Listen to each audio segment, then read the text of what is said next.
Guys, we've got ourselves a little bit of a beef here. Right. Leon, I tell you what, Elon is not going to buy Twitter. Where did you hear that before? From me. From a fake account. She says fake. A lot of them. Nah, he's got himself a mess. You know, he said the other day, oh, I've never voted for a Republican. I said, I didn't know that. He told me he voted for me. So he's another bullshit artist, but he's not going to be buying it. He's not going to be buying it.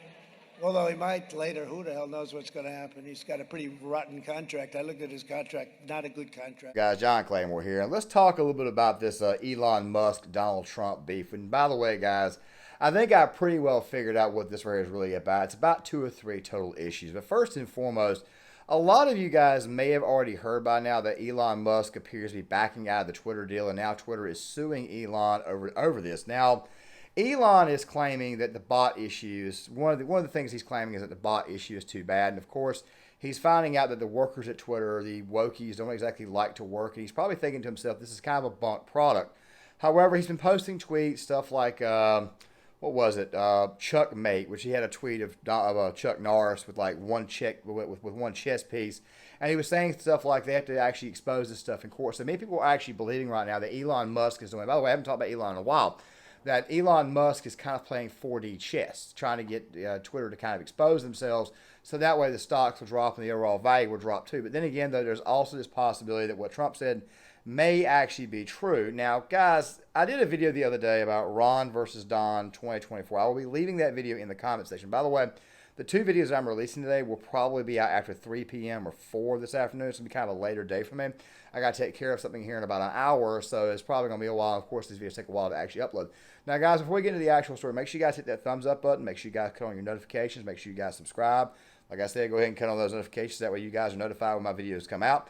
And let's go ahead and roll this. Also, don't forget to share this and also leave your comments in the comment section. I want to hear what you guys think. Now, me personally, I think that what is going on here is this here.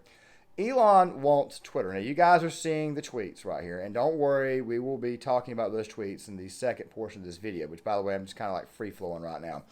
Elon, obviously, and like I said, he wanted Twitter at one point in time. We don't know what the hell's really going on there. So Trump kind of calls him out and says, look, I don't think he's going to buy it. And then he says, well, maybe who the hell knows? But the thing is this right here. Elon told Trump to hang it up. Now, this is not something that you do to Trump. You can't just tell him to hang it up. I mean, he will respond and respond quite viciously, which I thought that response wasn't really vicious, okay? But the thing is this right here. Trump's got Truth Social right now. Trump is competing against Elon Musk over social media is what it is. Which platform is better? Now, guys, I have an account with Truth Social, but I have not exactly paid much attention to it. And I also have a Twitter account as well. Twitter does, in fact, actually suck. I mean, it really is a terrible platform. I mean, it's mostly left-wing echo chambers. You get people's thoughts out there. You think we're smart and can come to find they're actually dumb. Then you get these little drama spats that kind of go on and on and on. And that's probably what a portion of this is about, is another bit of drama. But then again, though, Elon Musk, with Bill Maher, with Joe Rogan, with Rupert Murdoch, are pushing Ron DeSantis.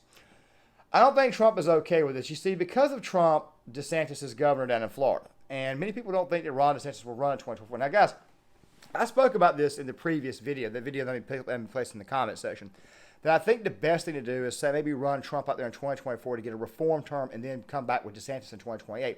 But I do have concerns about DeSantis, and I also have concerns. It definitely raises my eyebrows when non-conservatives are telling you to put this guy right here as Republican nominee. Let me give you guys a quick example of what I mean.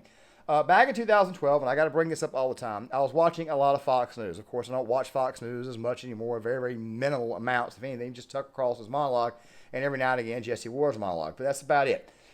Ann Coulter was on Sean Hannity. She was on Bill O'Reilly every night, pounding the drum for Mitt Romney. Of course, Ann Coulter, bag of bones right here, who basically became a conservative back in 2004. She mostly just wrote down talking points, and she wrote a lot of books. She pumped Romney hard, of course, to the tune of even saying that we didn't even need Ohio to win the election against Obama.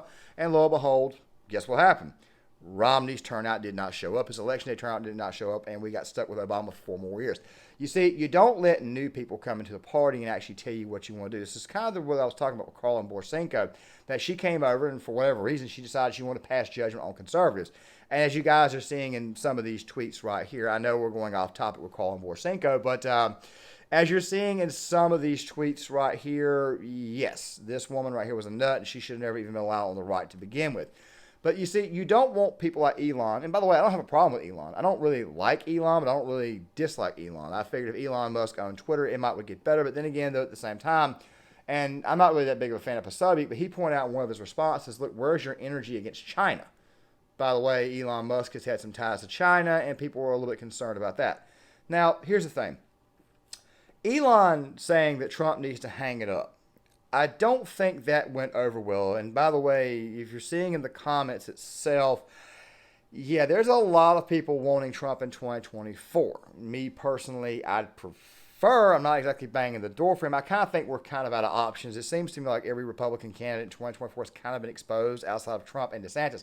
Now, here's something else too. Now, another reason why me personally, and I don't think Elon gets this. I mean, like I said, we need more moderates, of course, but you don't let the moderates choose the candidate. You let the conservative base choose the candidate itself. Also, I got to throw this out here.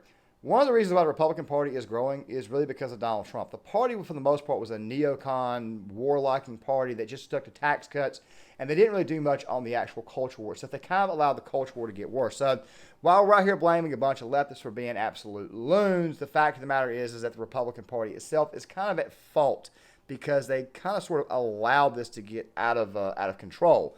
George W. Bush did not fix it. George Herbert Walker Bush never fixed it.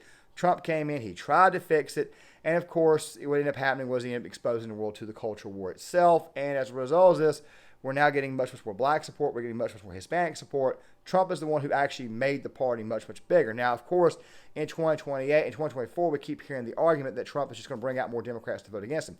This is true. However, as you saw in the video that I posted yesterday, which, by the way, I'll also probably place in the comments or the description box, you've got a lot of moderates who voted for Joe Biden are swinging to the Republican Party and saying, look, we would vote Republican even if Donald Trump's the nominee because crap is so bad on the Democratic side. I don't think Elon Musk seems to understand this. Remember something. Twitter is not real life. Only about maybe like a small percentage of Americans have a Twitter account or even active on Twitter. It's a very small amount. Most Americans are not active on that site.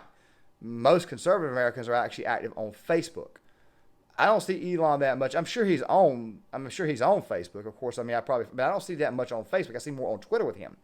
So right then and there, you're kind of sort of looking at a problem. You see, most of the people are saying that they want Trump because they understand the fact that under Trump, we had a great economy. Under DeSantis, he's good at fighting the culture war, but we don't know how well he's doing in Florida as far as economic is concerned. The economy down there is actually it's better than what it is here in my state.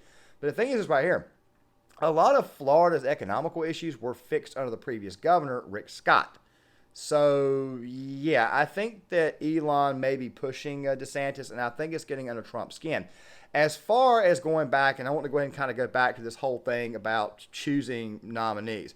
The reason why you don't want moderates to do it, kind of like what I said with Ann Coulter, and by the way, I know somebody else is going to say that Ann Coulter, she rightfully called 2016. Okay.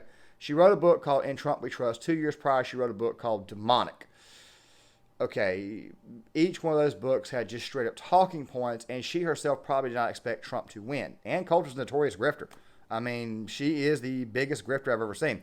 2 months after Trump got even in office, remember, they only been in office 2 months.